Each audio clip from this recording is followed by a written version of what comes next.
Welcome to Sacred Realms.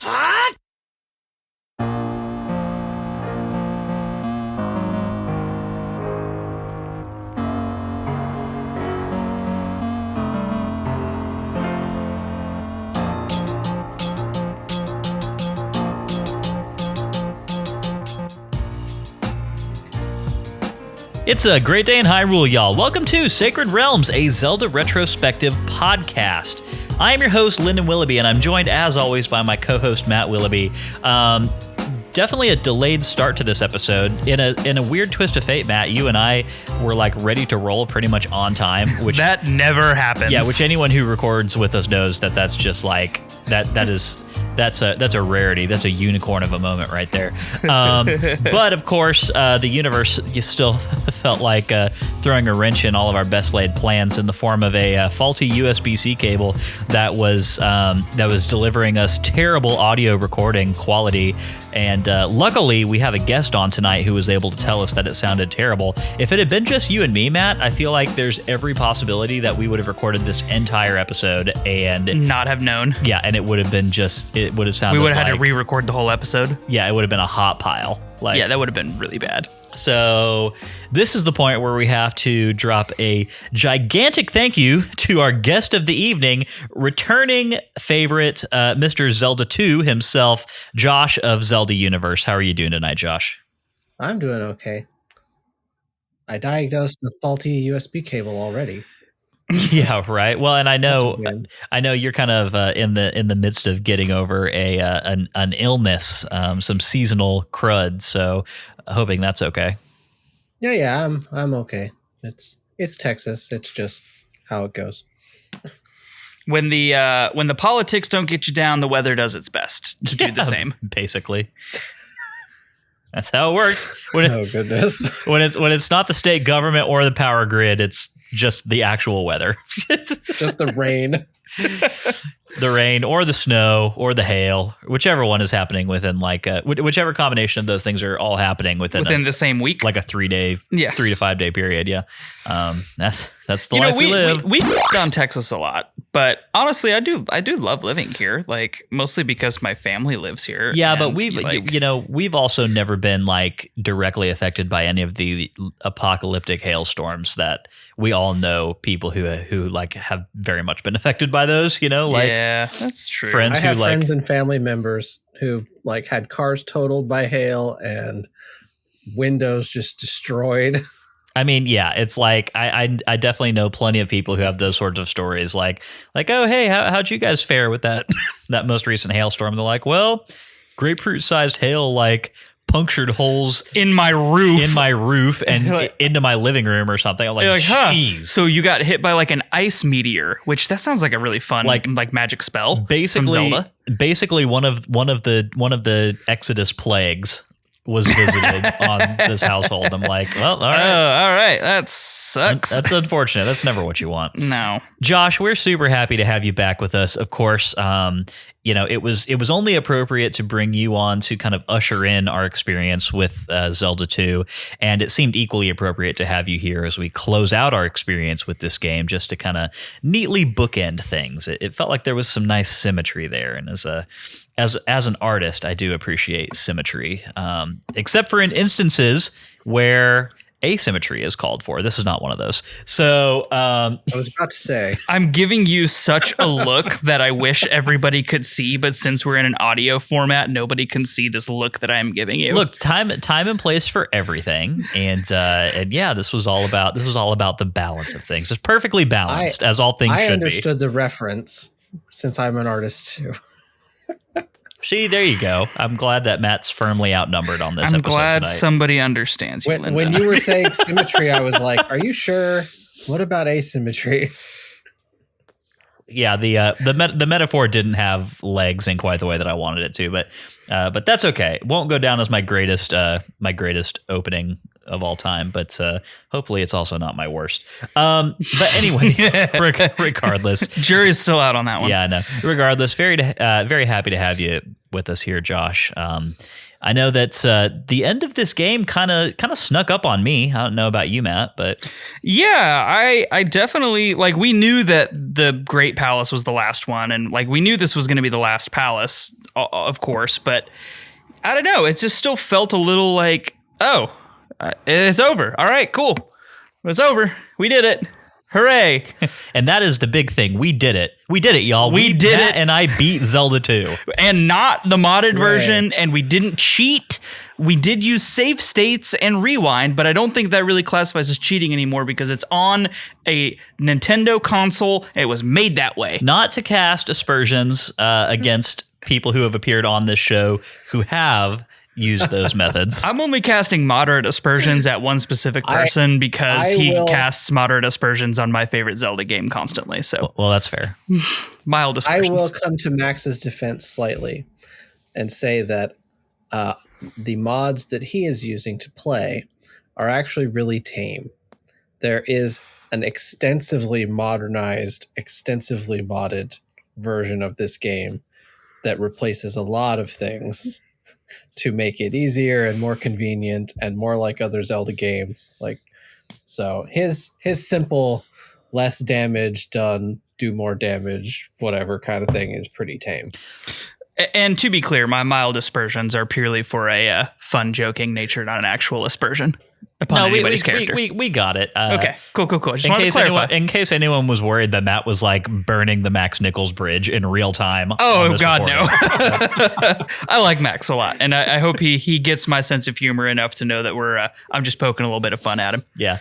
No, I mean, the stuff that he was kind of doing in his ROM experience. It all sounded to me like stuff that was like, I kind of just wish this is how the game was, like mild enough to where it's like, oh yeah, I think that would positively change my gameplay experience, but would result in me basically having the same game, So that's good. That's a good balance of things, and it sounded like a great time. I am kind of curious, real quick. Do you want to be a little bit more specific? This ultra modernized version that you're talking about, Josh. Like, what are some of the big swings that it kind of takes with the mechanics? So I'm actually going to look up exactly what it was here too, since I haven't seen it in a while. But the I know it changes the whole UI to have like hearts instead of the bar health. They changed Link's sprite to make it a little easier to read. I actually completely hate the Link sprite they use instead. But I never really had a problem with the default one. I mean, it's fine. Nothing wrong with it. Yeah, no, I like the default one, but I think some people find the motion difficult to understand. They rewrote the whole script. They rewrote the script. What do you mean by that? They changed all the text in the game. They've reevaluated it and tried to make it make more sense, which is actually a good change. Nintendo did the same thing with Fire Emblem 1 when they finally released it in English on the Switch. It had never been translated, but even the basic fan translations worked within the constraints of like the NES's capabilities, and they completely redid it outside of those restrictions to make it like a modern game and make sense. So they did the same thing here. Like one of the things I remember is they renamed the spell into the Enigma spell. Ooh, like, that's spell better. Is always, it's supposed to be like the say the magic word spell, the Open Sesame spell, like right. And it just it never made any sense like that. But you can save more properly now. They there's more nuance in how much damage you take. Like quarter hearts are a thing. You have upgraded tunics, like multiple tunics now. Are lives retained as like a mechanic? I'm not 100% sure. There is a long list of things here. It's like a gigantic wall of text. Gotcha. All enemies give experience points. Drops are more common. You can cancel the fairy spell without having to leave the screen. Nice. I like that one. They also renamed the life spell to the heal spell. Okay. What was the other thing they did here? Oh, right. I'm pretty sure nothing steals experience points anymore. Hey, I never thought that was too much of a problem. Yeah, for me. I thought that was fair enough. I think it's a problem at the beginning of the game, and that's the thing is like this game just like throws you into the deep end in some ways. Like at the very beginning, some of the very first enemies you meet steal experience points, or don't give experience points, or both. And so right at the beginning, you feel like I'm not making any progress. I'm not leveling up. Nothing is happening. And it's because you're getting hit. Gotcha. Yeah. And once you get past like the first and second dungeons and stuff, that stuff comes down a bit. The little flying eyeballs, they're called MOAs. They steal experience points, and they're everywhere toward the end of the game. Yeah. But, graveyards and old Kasuto Town, all those kinds of places. Hey, will you actually do me a favor and drop the link to that in the Discord? I would love to browse it at some future point. Yes, I will do that. Thank you. Thank you very much. Cool. Well, that's and shameless plug for the Discord channel right there. Just by the way. Yeah, that sounds really fascinating, and also I think is probably going to form the premise of the between season bonus episode that so Matt and I were talking before we went live. I think obviously next week we're doing the rank and recap with Max, but I think I want to do a bonus episode that kind of ties up the conversation on Zelda 2 with a few different people in the week between the recap and the start of Wind Waker.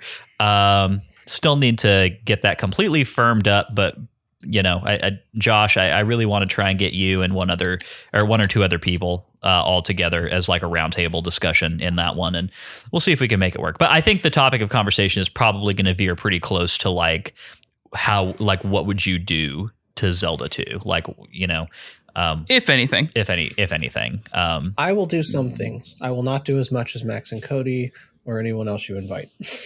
So we talked to you first, and then Max, and then Cody, and I feel like that was the ascending order of magnitude in terms of like how much each like I feel like you would change the least, Max would change like a medium amount of things, and Cody would just like burn the game down and start from scratch. So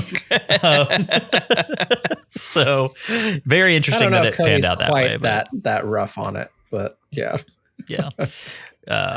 Anyway, well, you know, maybe we'll get an opportunity to find out for sure. But regardless, got a lot to talk about as we kind of close out Zelda 2 this week. It's going to be a great conversation as always. So let's go ahead and get housekeeping out of the way real quick so that we've got plenty of room to just dive straight into that.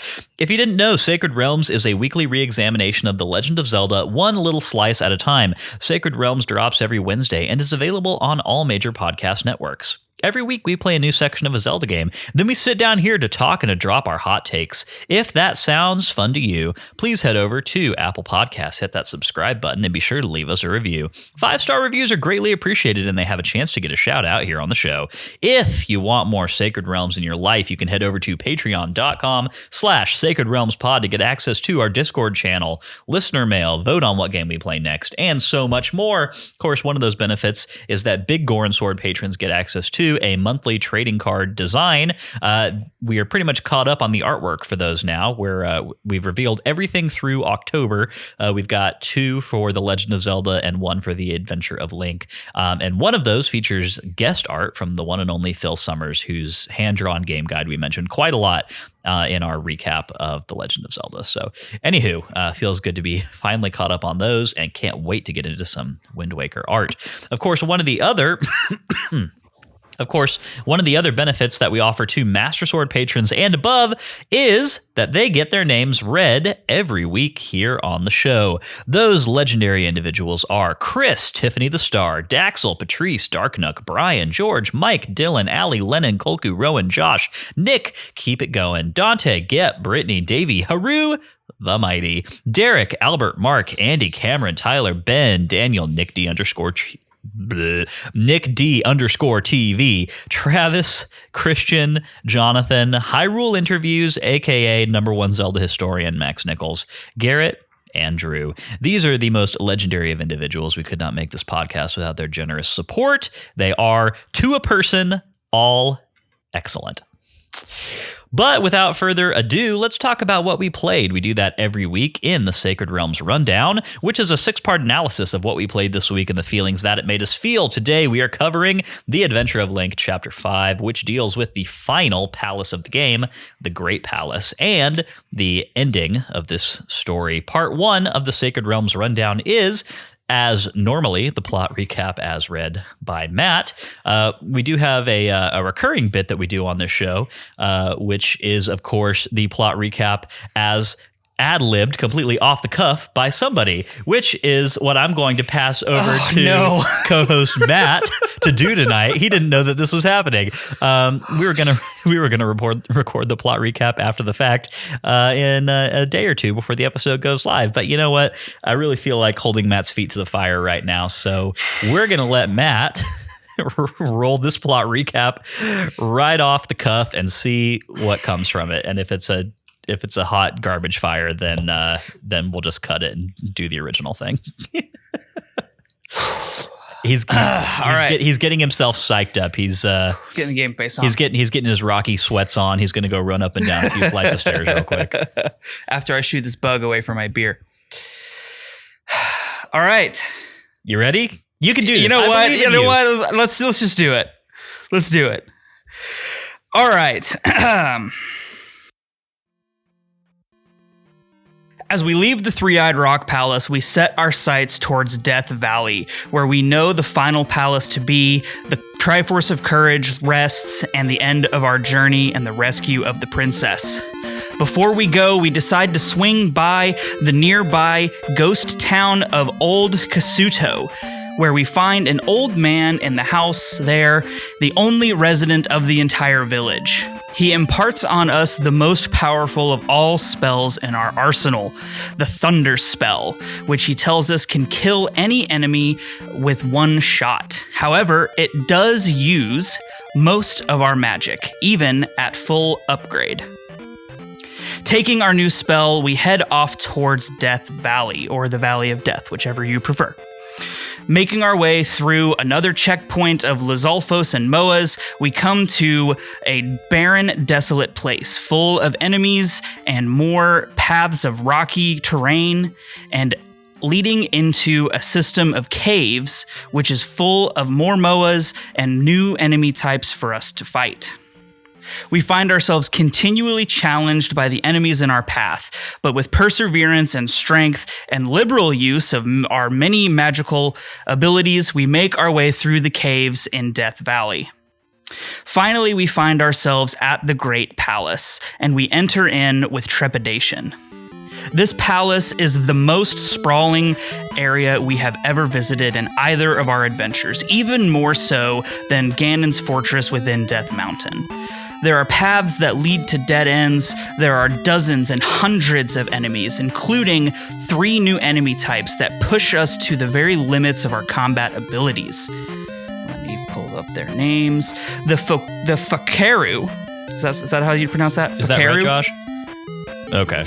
The Fakaru are fire-spitting bird-like creatures that throw fire much like the Hammer Bros of earlier dungeons, but do far more damage. If we can get close enough to them, we can take them out and get a nice hefty bout of experience for our trouble. As we progress through the many layers of dungeons, through many corridors, sometimes falling into false floors and even into another great chasm that drops us all the way to a bottom floor, we find ourselves completely turned around in this area, constantly running into walls and other areas that we must traverse with the fairy spell, or places that lead to nowhere at all. After an indeterminate amount of time roaming this great palace and fighting off many more enemies, including Fakas, which are new knight-like creatures that are even more daunting than the Iron Knuckles, because not only are they just as damaging as the Iron Knuckles, they also move around and jump and use far more acrobatic abilities to try to do damage to us. This palace certainly tests us to the limit of our considerable abilities. However, along the way, we do find many items that can help us along our journey. There are lots of red potions which refill our magic, and there are even some extra life dolls to be found within this dungeon. Finally, after a very long and grueling fight through this entire palace, we come to the end where we know the boss chamber to be, at the bottom of the dungeon itself. Out comes a gigantic bird-like creature. The Thunderbird roars its challenge and starts spitting fire all across the arena and flying around in an erratic pattern.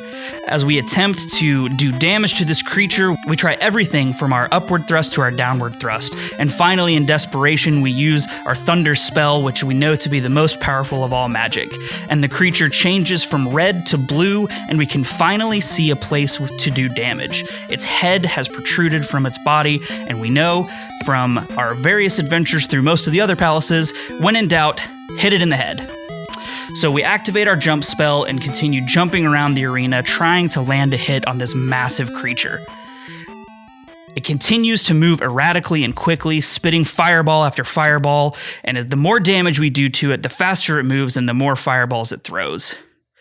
Finally, after a grueling and heroic battle, we bring the creature low, and it explodes in a fiery, glorious explosion, and drops a key for us to progress to the next room.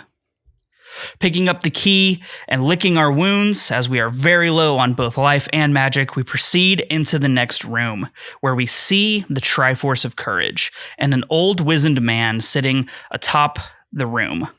The guardian of the Triforce, however, does not yield his prize, and instead faces us with one final challenge. Through some unknown magic, he causes a dark shadow of ourselves to come out from our own body. The arena transforms and the Triforce disappears, and the shadow version of ourself jumps in, furiously attacking from all angles, jumping around the arena, crouching and jumping, slashing over and over again, and blocking every one of our attempts to do damage. In our weakened state, all we can do is retreat as we try to heal up with any magic ability we still have left. This enemy is an exact copy of ourselves, and we find ourselves pushed all the way to the limits of our considerable might. Its health is high, and its attacks are quick, but at the end of the day, the shadow cannot overcome the light, and we bring this dark enemy low. The Triforce Guardian reappears and rewards us with the Triforce of Courage. And using the 3 united pieces of the Triforce, we proceed to the next room and lift the spell off of the slumbering Zelda.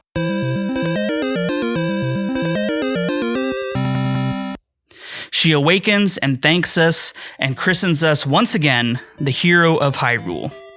She tells us that we have saved Hyrule and we are a real hero.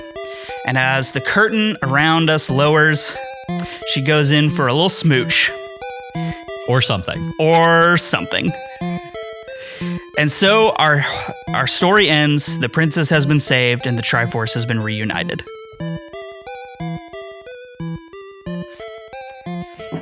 Well done, Matt. That was truly a wonderful effort. I think especially with one or two of those little pauses edited out. I think there's no reason in the world that's not going to sound exactly on par with every other pre-scripted plot recap that you've ever done. So definitely put you on the spot there. You rose to the occasion. Ooh. Highly impressed. That was I'm a little sweaty after that one. I'm gonna need to take a break.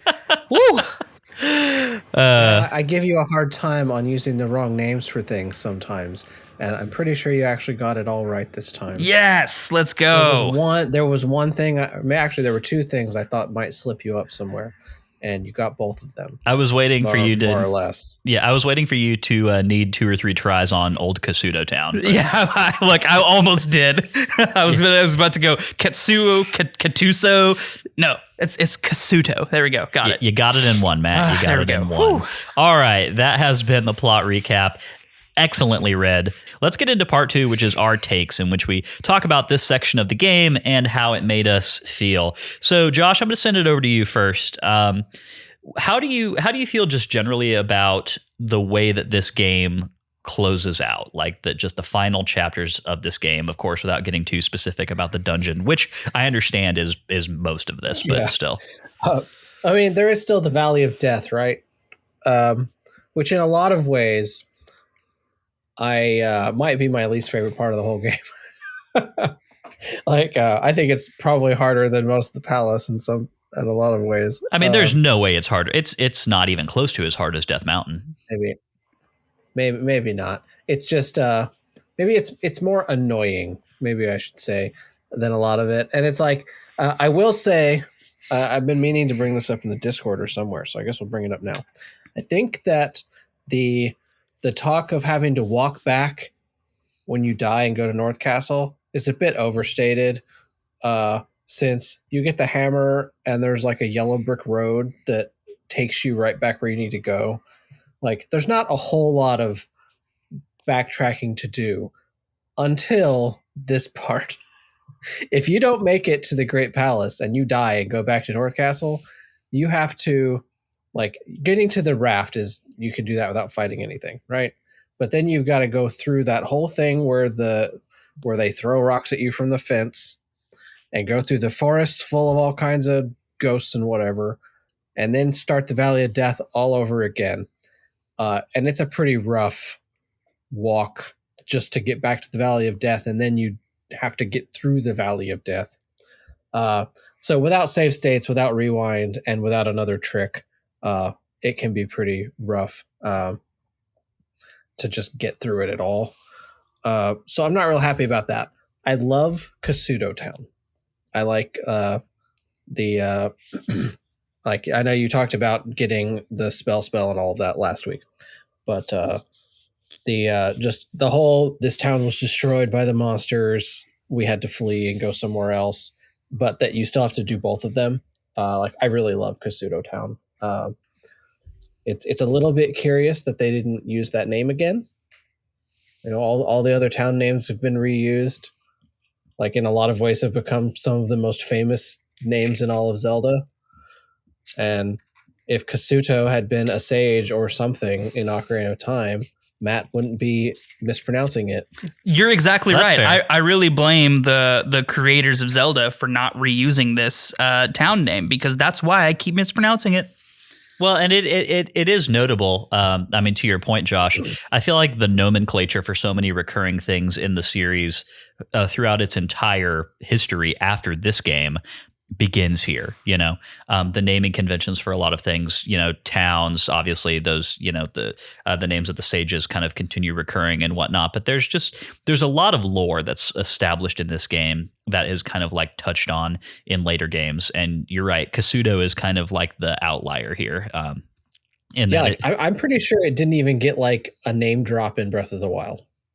Like, I'm confident it didn't. It's not like one of those weird random, slightly canonical things where it's like the glade of I don't know, like the glade of Marin or like something like that. Yeah, and it's like there's a ton of that in Breath of the Wild, right? That I was really, really happy.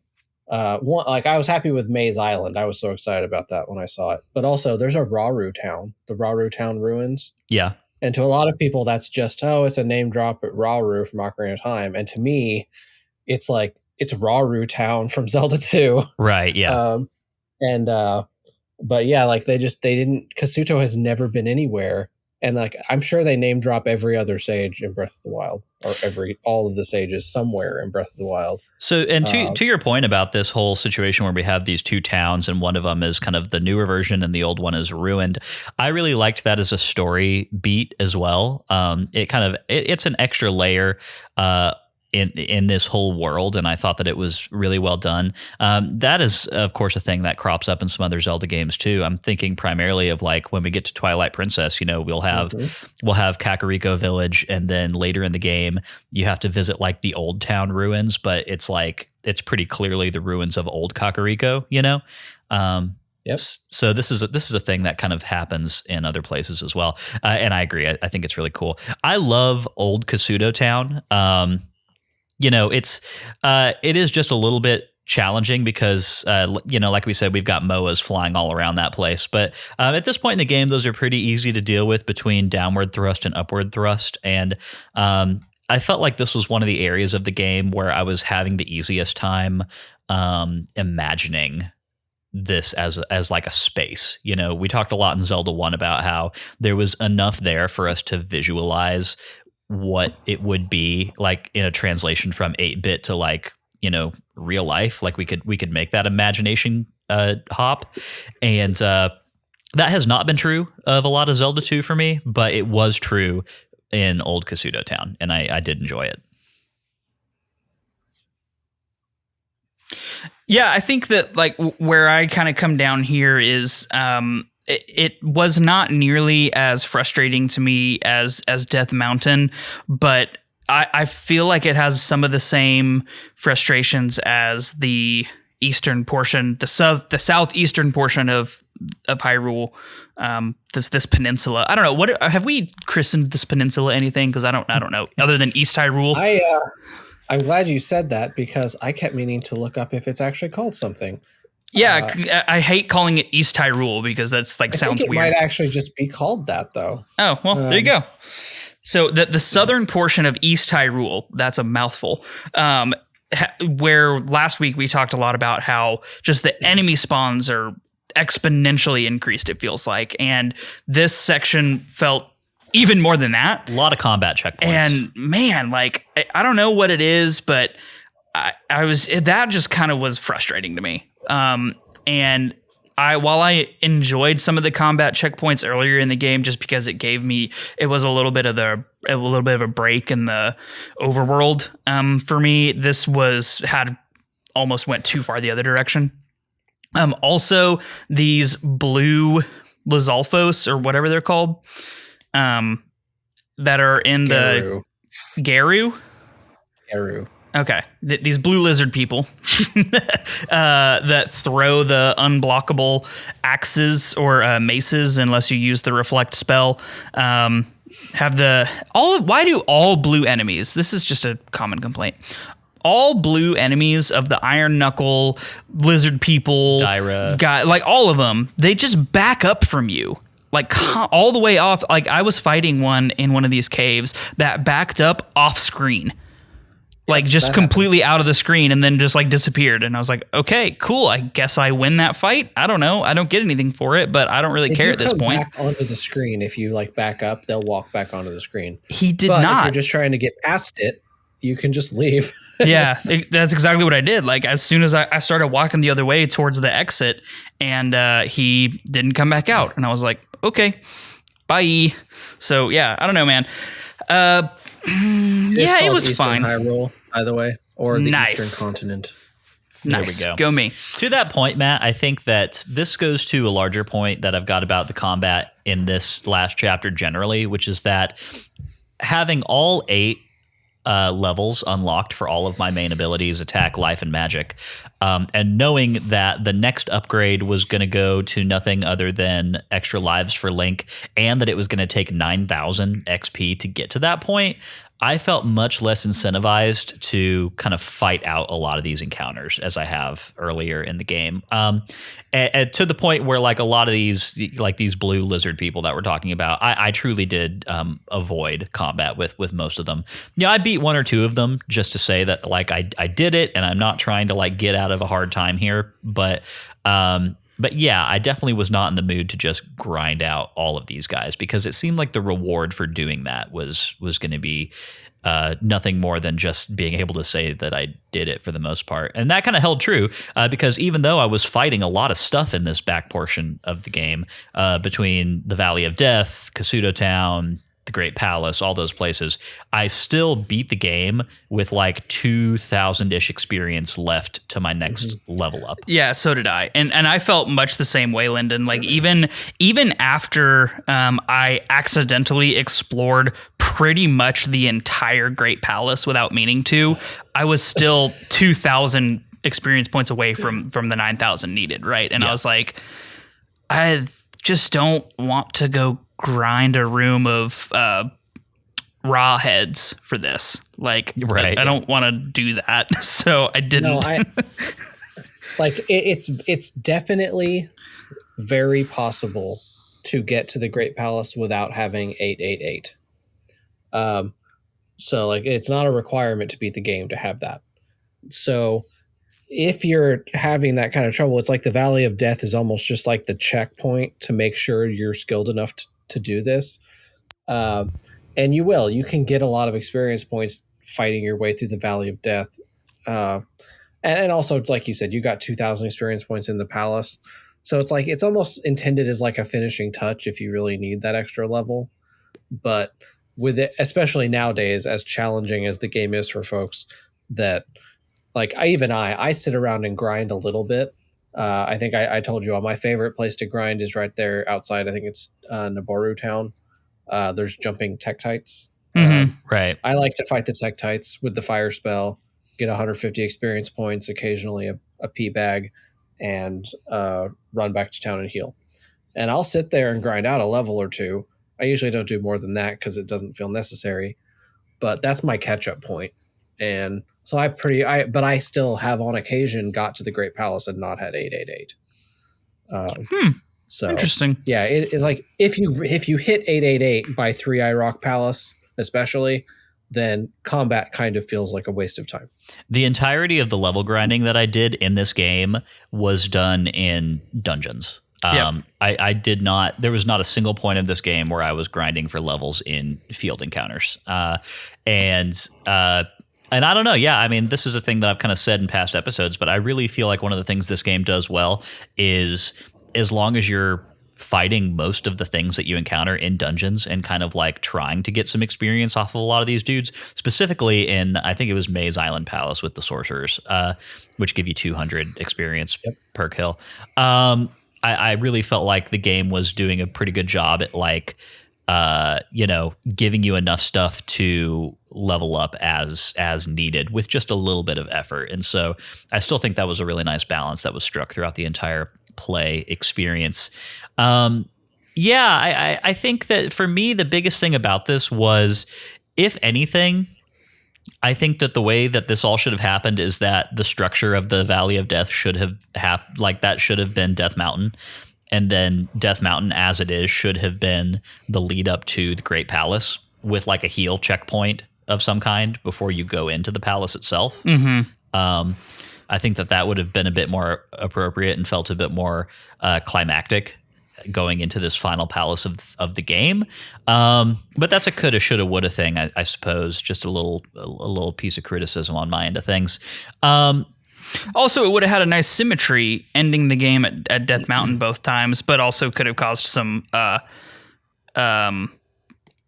difficulty, like lore-wise, I guess. Or are you just saying like transpose? Well, yeah. No, Okay. I'm just saying that like the structure of Death Mountain, like I think Death Mountain should still be what it is, like where it is, Okay. but just swap the arrangement Got it. Okay. of those geographical spaces. That makes sense. And honestly, the valley cave system here would probably have made a little more sense, just based on what Death Mountain was like in Legend of Zelda. So I don't know.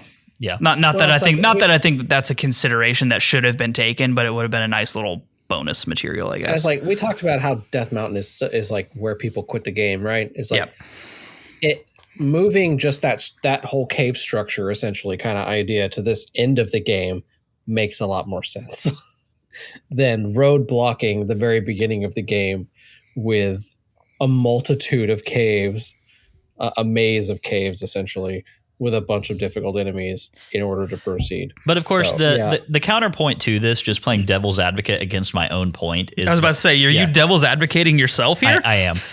The counterpoint to this is that Death Mountain, it's not like that was a required thing necessarily to do when we did it, It was actually. Was I was it? about to say, I think you have to have the hammer in order to get to the next right. Never mind. palace. Never mind. So take your devil's advocate back, Lyndon. I promise, if it wasn't required, I would have told you to put it off as long as possible. I failed to refute my own point, so that's my bad. Okay, never mind. Disregard. But yeah, I still think the overall point stands, and I don't know. I think that probably would have been a little bit better of a way for this to happen. But let's talk about the Thunder Spell real quick, because obviously that is a power of some great magnitude. And I'm curious as to how good it actually is versus how much it costs to use, because all cards on the table, I used the Thunder Spell exactly once in this section of the game, and it was against Thunderbird. And the reason for that is because as soon as I saw how much magic it cost, there was no scenario where I felt like it was worth tanking all of my magic on that instead of leaving some in reserve for healing. So I used it one other time just kind of to see what it would do in the situation that I was in. It was one of the rooms, or maybe it was just a random encounter that I had where there was like 4 Moas and a blue Lizalfos and like some other stuff. And I just decided to go ahead and use it just to see if it would kill everything or just like a couple things or if there was like a limit, and it just wiped the whole screen, and I got experience points for it. And when I left and came back and the enemies didn't respawn. So and unlike the spell where it turns them into bots, and then if you kill the bot, the enemy is still there next time. But so yeah, I think it's really good if you have a surplus of, or if you know where to find a surplus of red potion or something. Other than that, no, I didn't use it in the dungeon except for against the Thunderbird. Yeah, I never use it except, of course, for Thunderbird. But yeah, it is very good. And if you're willing to or know where the red jars are, because there's plenty of red jars hidden around in the Great Palace in particular, then like you can get good use out of it. Or if you're struggling to get those last couple levels, maybe it's an easy way to grind. So yeah, like it's useful, but I generally agree that it's not worth the magic points for it. Yeah. So I real quick, I want to pose a question to every person on this episode right now. We'll go in order from Matt to myself and then to Josh, I think is what we'll do. And what I kind of want to know is how did you feel about this section of the game as the closing of a game experience? Like, did you find it satisfying? And feel free to talk story in here as well. Like especially, like I know we're going to talk about the layout and everything of the dungeon later, but like the story beats that take place. I'm thinking particularly of like the final boss, you know? Mm-hmm. Did you dictate an order there, or are we just jumping in? I did. It's you first. Oh, cool. Sorry, I totally missed that. So I think that as far as final dungeons go, it was definitely appropriately challenging and appropriately large. And this is something that we've criticized about some other games that we played so far. That the final dungeons have been just like, that was the final dungeon, really? Yeah, so this was definitely, the final dungeon felt like a final dungeon. The general lack of play or of act by act story progression in this era of game is not lost on me here, just like it was not lost on me at this point in Legend of Zelda. Like, it feels like we have just been dungeon,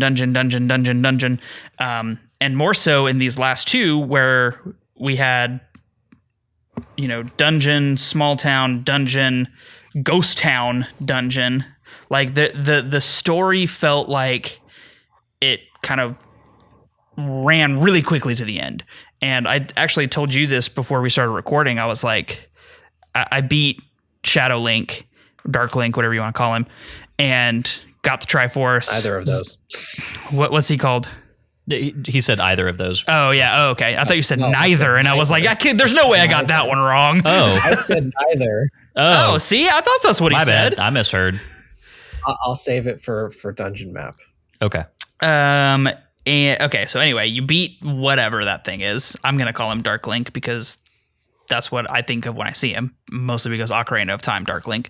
Anyway, so you beat Dark Link, get the Triforce. Zelda says the one sentence and then cut to credits. And I was like, whoa, all right. Guess we wrapped that one up.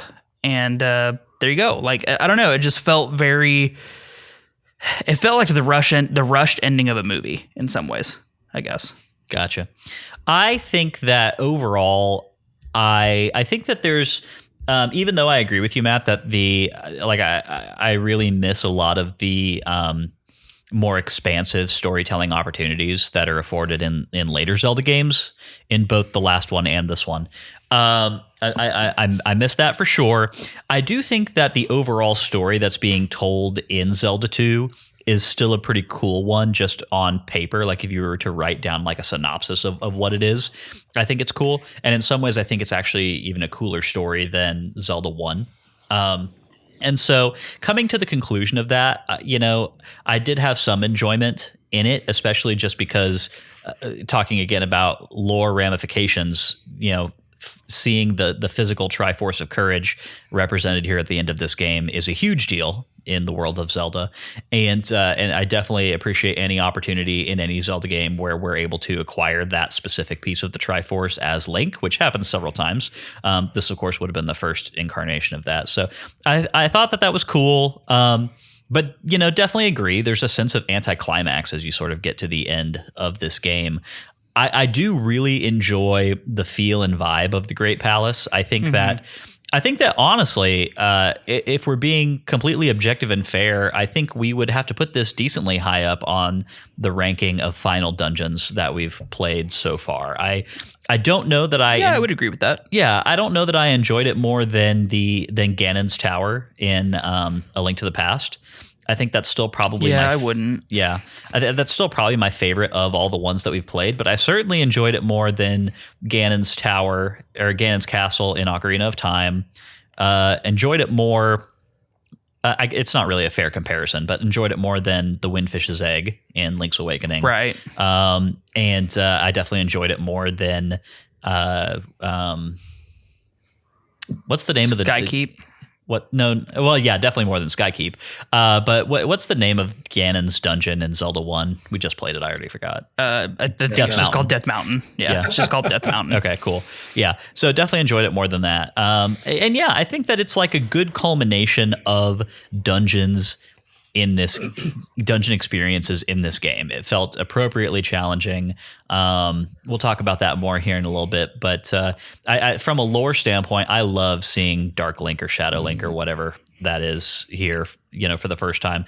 I think that Dark Link is one of the coolest recurring enemies in the Zelda series, simply because of like what it represents, this dark reflection of our hero. And I think that thematically it's very appropriate for Link to have to fight that before being able to claim the Triforce of Courage. I think that from a story standpoint, that carries a certain amount of weight to it, because now we're talking about our hero having to overcome the darkest parts of himself before being worthy to claim this like ultimate power, or this crazy powerful artifact. So I definitely really liked that. And overall, I've always felt like Dark Link should be an enemy that recurs more in the Zelda series than he does. And it feels like he should be what he is here, which is more of a final boss, right? Like he's the mini boss in the Water Temple in Ocarina of Time, and that felt a little disservicing to him, just based at least on his first appearance, which is in this game. Yeah. But and Josh, I want to let you go before I have a counterpoint to something Lyndon said. So Lyndon, if you want to finish up your thought, and then we'll let Josh go. And I think that's about it. I don't think I've got anything too much more than that to add for now. So Josh, it's over to you. Okay, so I'm happy with how the game ends. I think we have probably mentioned before, certainly at this point, that I grew up with older games than the two of you did. So the ending of this game does not really feel abrupt to me. It just feels like the end of a game. Like there are definitely, especially once you get into like the Super Nintendo era, which remember is only like 3 years later than this, when the Super Nintendo came out, that especially big RPGs started to have bigger stories and bigger endings, where like some of the Final Fantasy games literally have like 25-minute long endings. But even like A Link to the Past ending is significantly more than this one. But all of this just feels like how games are to me. And it's like the story's in the manual, and the ending is the ending.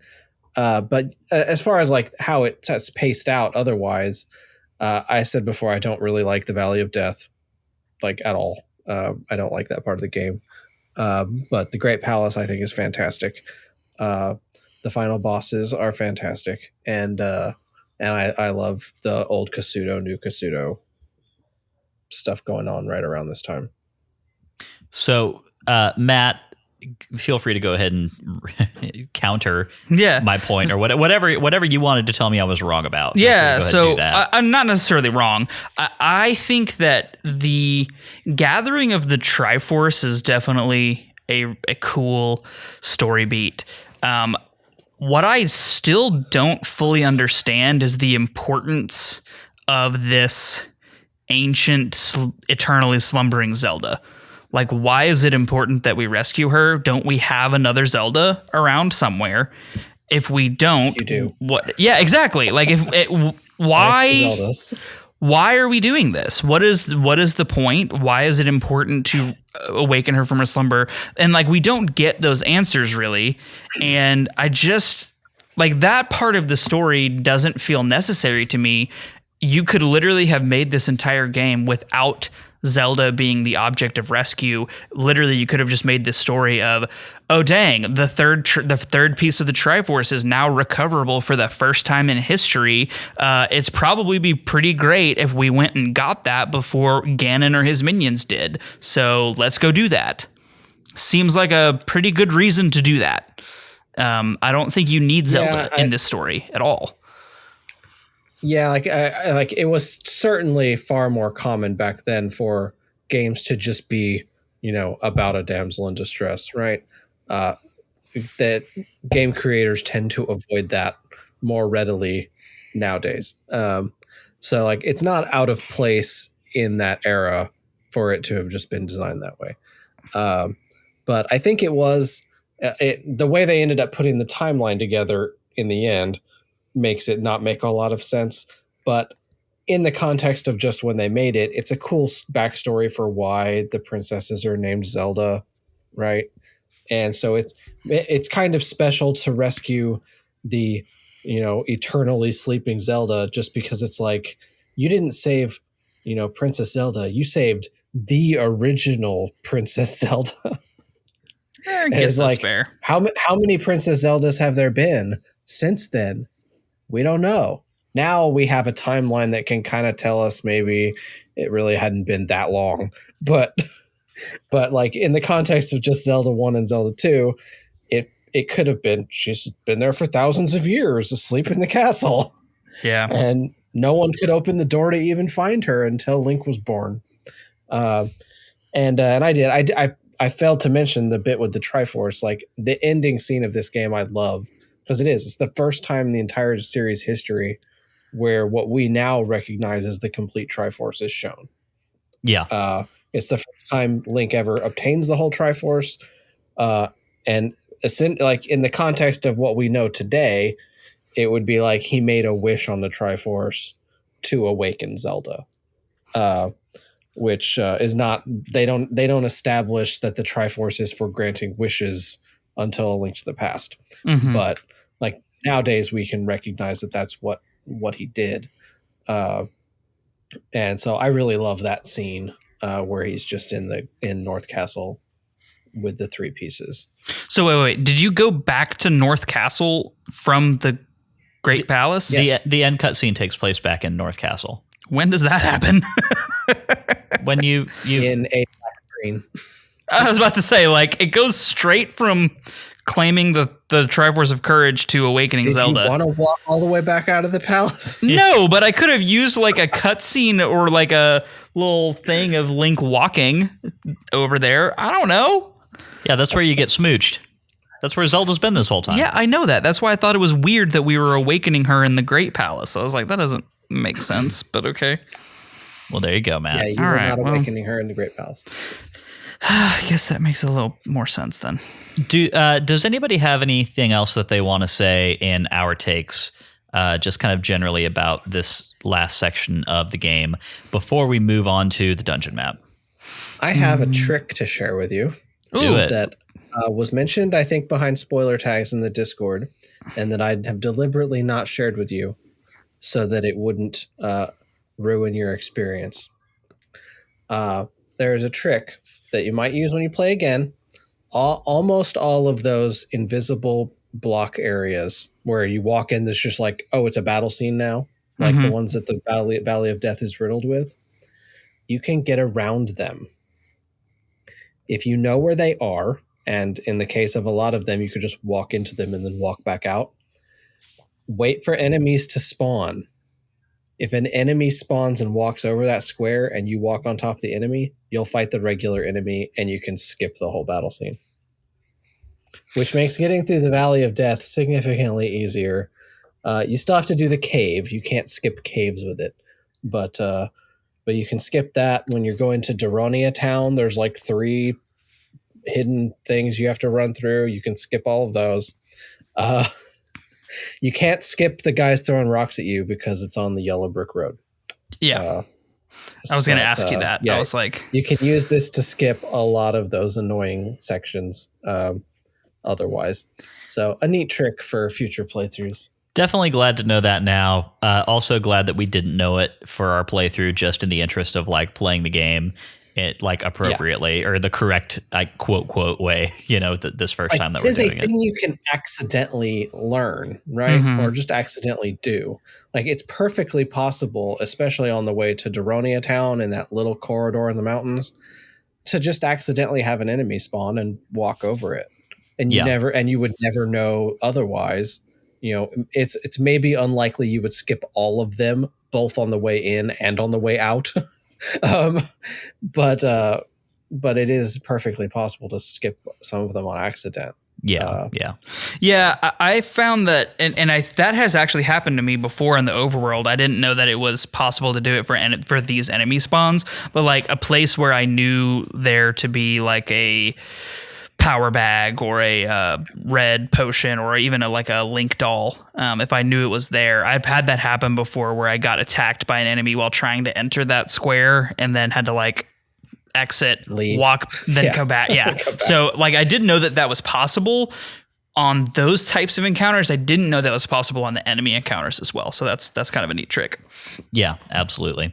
All right, well, let's go ahead and get into part 3, which is the dungeon map, where we talk about this week's dungeon, from mechanics to music and more. And of course, in the description, we always say, analyze this week's dungeon from mechanics to music and more. And in these most recent games, there hasn't been a lot of there hasn't been a lot to talk about in terms of just that brief little blurb that we open this section with.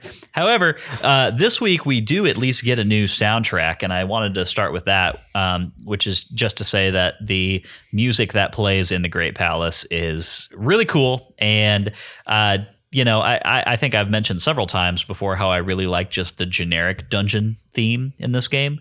I think that's a great piece of music, but this one is also, I think, equally cool. It feels very intense and it feels very combative in a certain way. And yeah, it was definitely a fun little tone setter stepping into this dungeon and hearing a new piece of music. Yep, it's something they carried over from Zelda 1 also, right? Death Mountain has different music than the other dungeons. I generally love all of the music in the game, right? There's only 5 songs, but I really like all of them. But yeah, the dungeon music, both dungeon themes, but especially the main dungeon theme is the one that gets most of the love, mostly because they put it in Smash Brothers. Right. But yeah. That's where I know that from. Yep. That's been tickling the back of my head every time I've heard it. And I'm like, why do I know this? Even like me, when Melee came out and they put that song in it, I did not know it was from Zelda 2. It just seemed like it was an original piece of music. And I played Zelda 2 after that and was like, oh, I know this song. Okay. That makes so much more sense. Thank you for clarifying that for me. So I have a question for both of you real quick. And that is, to what extent did you get completely lost in this dungeon before you finally got to the end? Because I think, Matt, you and I at least have probably got different answers to this question. I was so lost. Yeah. I was so incredibly lost. I went all over the place. I went to the very bottom of the dungeon. I went to the far left. Like, I literally took from the gate. I was like, I'm going to go left and just keep going left until maybe I'll hit the boss room. That was the exact wrong way to go. Like literally, literally, it is exactly the wrong direction, and that's what I did. You need to go left at the beginning, but then you need to go right. Yeah, it was bad. I was very lost. I completely stumbled into the correct way through this dungeon. I got down to, like, I went left first, and then just on a lark went right after that, and just continued going right, and it just kind of ended up in the right section. Like, this whole, I'm looking at a map of this dungeon right now, and for everybody listening who hasn't played the game, this dungeon has a layout that is very like, it's got two main branches. It's got a left path and a right path, and generally speaking, after you get past the first little the first story, I guess the first sub level, you just go right and then go right and go right some more and just keep doing that, and that will eventually kind of take you down to the final boss and the end of the game. And but then over off to the left side of this dungeon, there's just tons and tons and tons of rooms that definitely do not lead to where you want to be.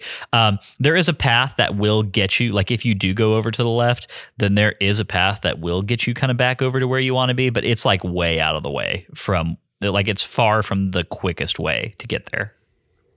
Yeah, it was rough. After I got to the very bottom level and then made my way back up by, again, going left, I figured out, like, I ran into a room that I had already been in. I was like, oh, maybe that's not the right way to go. Dropped back down to the very bottom level, went all the way to the right, and hit a dead end. Yeah. And I was like, well. Hey, listen. Hello, everybody. Quick editing mic here.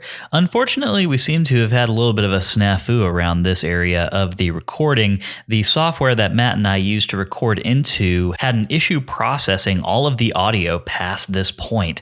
So that's super unfortunate. The good news is that we were recording backup audio through Zencastr. The bad news is that it's does not appear to have been optimized correctly for the hardware that we're using. As a result, my voice sounds just a little less good than it has previously, and Matt's voice gets really washed out past this point in the podcast. Fortunately, Matt doesn't talk quite as much in the back half of this episode as he does in the front half. What he does have to say is very interesting, though. But, that being said, when he does have vocal, it just does not sound as great as it did previous to this. So definitely very sorry about that. It's one of those rare technical issues that we don't run into that often, or have been fortunate enough not to run into that often. But this one has reared its ugly head and just kind of is what it is. So once again, our apologies, and we will definitely be double checking that all audio is processing correctly as we're recording in the future, so that this hopefully doesn't happen again. Regardless, on with the show. There's plenty of ways to hit dead ends. And then I looked up a map and had to backtrack the whole freaking dungeon. So I was going to ask you all if you had used a map, and it sounds like at least you didn't at the beginning. No, I didn't at the beginning. I've done this both ways. Just trying to, especially the first time I played it, this is a nightmare dungeon, right? Yeah. But even now, when I played it again, I tend to at least open a map and just start at the end and backtrack, because I kind of know. I know you go left at the beginning, and then I always forget. Do you go left next, or do you go right next?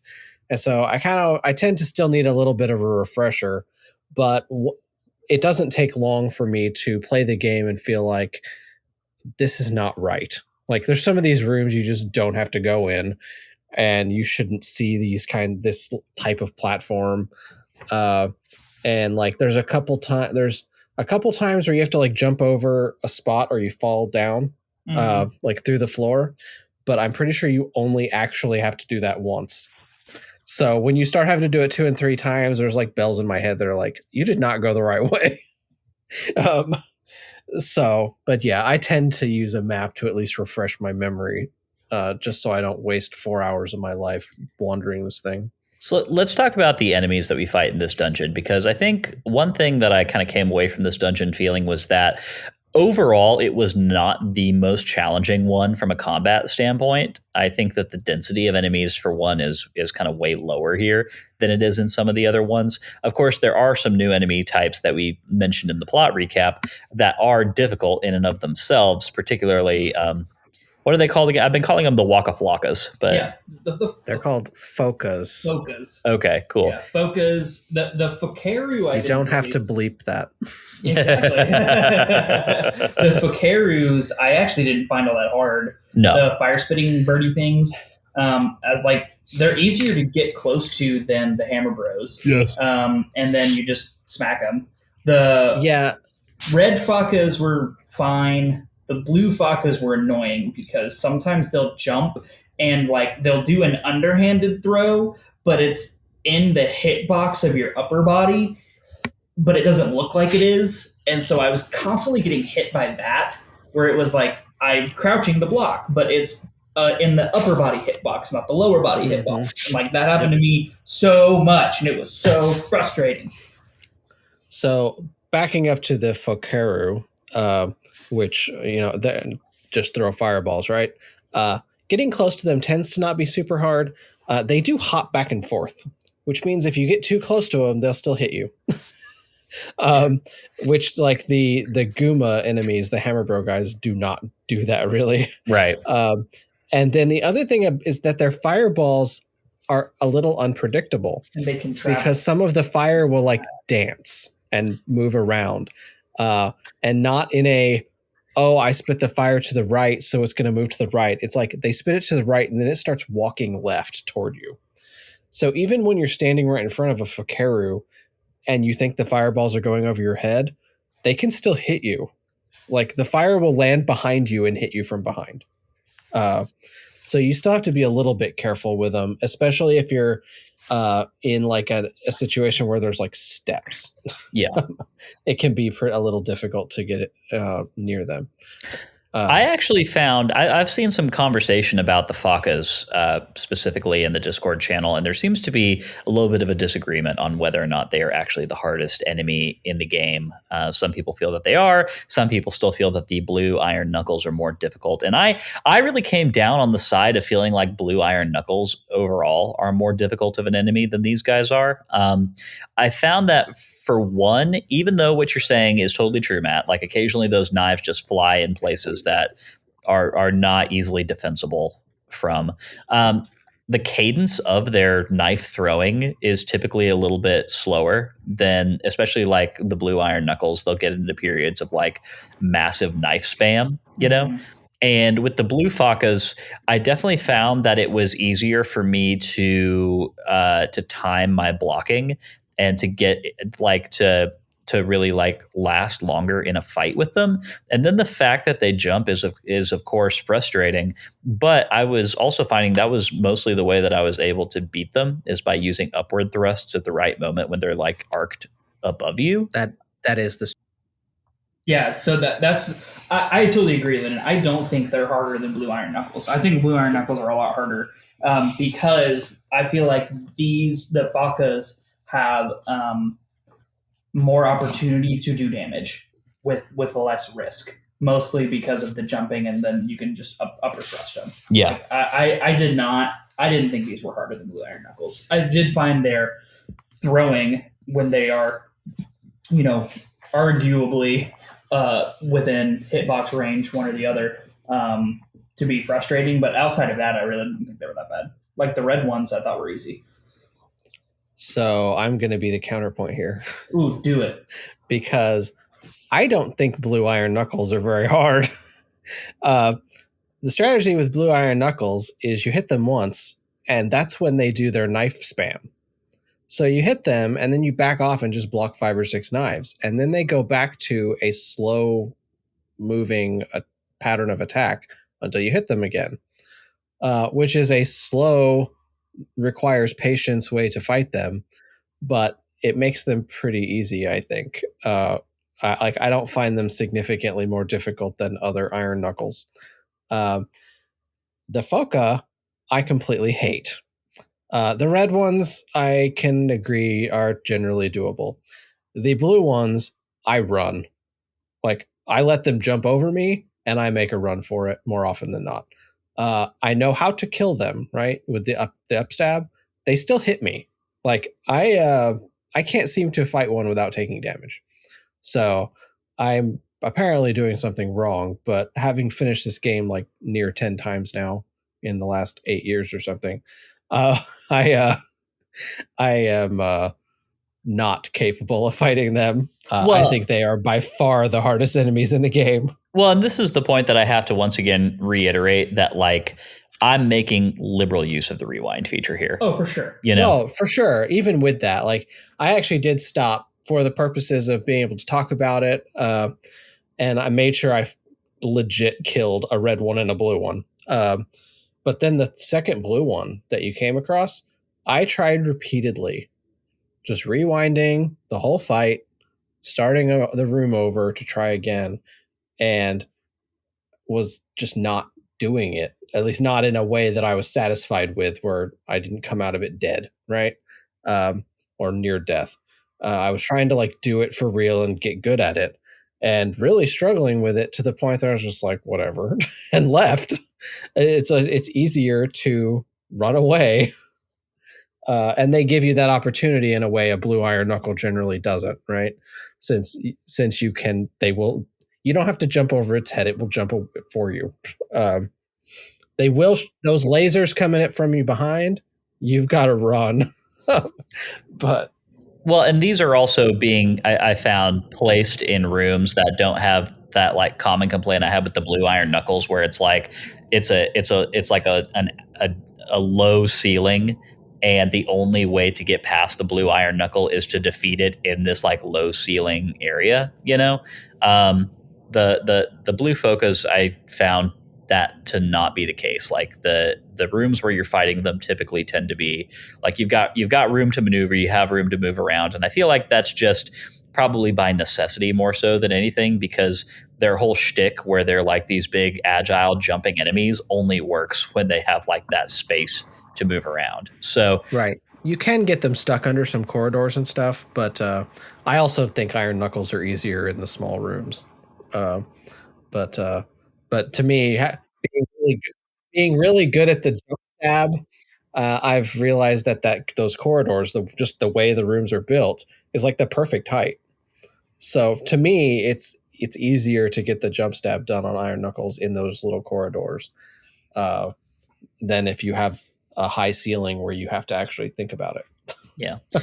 So let's go ahead and talk real quick about the two bosses that close out this dungeon. We've got the Thunderbird, obviously, which is a very intimidating looking enemy design in and of itself. This is a freaky looking monster. And I would say I actually had a bit of a harder time with Thunderbird than with Dark Link, but like I definitely did appreciate the whole having to use the Thunder spell to activate damage phase on this boss, because as you kind of alluded to in your plot recap, Matt, I spent a lot of time before figuring that out, just trying to jump around and hit this thing, and nothing was really working. And then had this moment of clarity where I was like, Thunderbird, Thunder spell. Oh, you know? And then once I kind of like let one of those off the chain, you know, obviously the way to defeat this boss becomes apparent. It's still very hard. Like, one thing that I really liked about this boss was that it really does require using several of your spells in concert to defeat it.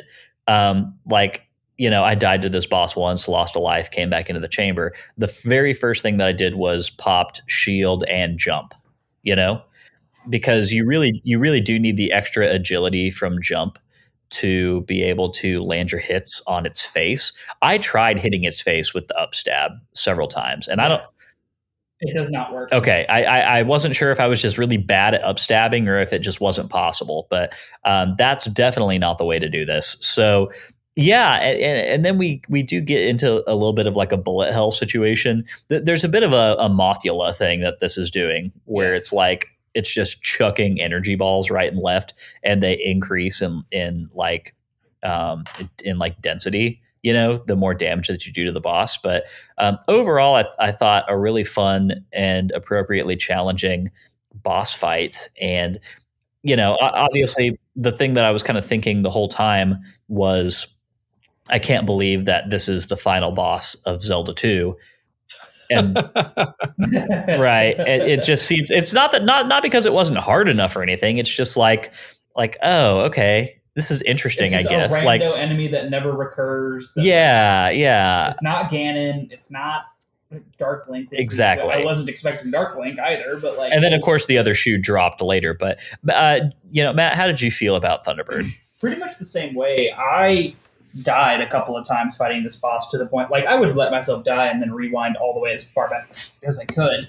I figured out fairly quickly to do Thunder, mostly because after I realized like I was not doing any damage to it and it was flying around, so like fireballs wouldn't work. Not that they've ever worked on any boss ever, but I was like, I'm just gonna throw Thunder at this thing and see if it hurts it.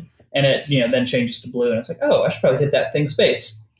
And I actually went the rest of the fight trying to upward strike it and just not working, and occasionally getting lucky and hitting it, until I was very, very close to dead. And I figured out that if you run to either side of the screen, he follows you and his fireballs do a more predictable pattern until he reaches the side of the screen that you're on. You can jump up, get a quick hit, and then more easily dodge the fireballs that he's throwing, run to the other side of the screen, and like do the same thing. Like you basically have to like drag him from one side to the other. If you try to stay in the middle, his fireballs are way too chaotic to dodge consistently. So once I figured that out, I didn't have too hard of a time. He was still very hard.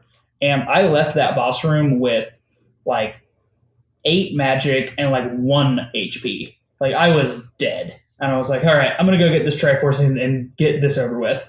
And then fucking Dark Link just comes out of nowhere. And I was like, I'm not even going to try to fight this guy. I'm going to let him kill me and start back with full health and full magic, because I had like 2 lives. So I was like, I'm just going to let him kill me. I don't care. Gotcha. So that is the strategy, Matt. I'm sure it's not the speedrunner strategy, right? But you're exactly right. If you try to stand in one place or don't move very much, the fireballs will kill you.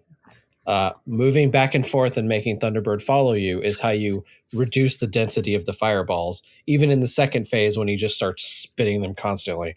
That makes it manageable. And there's a few little openings where you can jump up and hit him in there. There is, I think, just a forever debate of whether using jump is better or not. I find using jump in most situations, actually, and especially this fight, I think it's harder. I don't like how high you jump with it. But how would you reach its head without using jump? I don't get that. There's enough height. Maybe you have to hit it from the top step or something. But I don't find Thunderbird super difficult. It's probably still the most difficult boss in the game, minus the final boss we'll talk about. But it's not a really difficult boss in the grand scheme of action games, 2D action games. Sure. Yeah. And to that point, I certainly wouldn't like that. And that was kind of one of those things where I was fighting it, and the thought that I had the whole time was like, man, the Thunderbird has got nothing on like Mother Brain from Super Metroid, for instance, Sure. Yeah. You have, but again, it's about finding that pattern. Once you figure out that Thunderbird moves with you, and you can make the fireballs predictable, then they become a lot easier to dodge. And it is like that's just common game design now. Like bosses have patterns, and it's about figuring out the pattern. I mean, Elden Ring is still doing that in 2022. Yeah. But no, I like Thunderbird. I will say I never had the experience of running in and not knowing to use Thunder. I also never had the experience of not knowing the final boss was the final boss because it was all spoiled for me ages before I played this to completion. I'm a little surprised you all did not know that. I did not. I didn't. was very surprised. No idea. So that's really cool, actually, that someone can still have that. That's kind of like an ending of Ocarina of Time reveal experience that not a lot of people get anymore. This to me is kind of like that. I feel like it's common knowledge how this game ends. Maybe it's not. But I never had that just growing up. Probably by the time Ocarina of Time came out, I knew how this game ended. And even having not played it myself, knew that Thunderbird was weak to thunder. So this feels like a perfect segue to the actual final boss of this game. Let's go ahead and start off with what you kind of teased earlier, Josh, which is what is the actual name of this boss? Okay, so The Legend of Zelda is kind of stupid sometimes with its lore and its naming conventions. Dark Link, Shadow Link, and Link's Shadow are three completely different concepts that are not interchangeable. So the final boss of this game is Link's Shadow. Dark Link is the monster you fight in the Water Temple in Ocarina of Time. And Shadow Link primarily, Shadow Link has occurred more times than the others, usually in mini games and such. But Shadow Link is primarily a concept in Four Swords Adventures. Would that also be A Link Between Worlds? Yeah, like the mini game within A Link Between Worlds where you fight all the little Shadow Links. Yeah, same idea, but like that's again, it's not really part.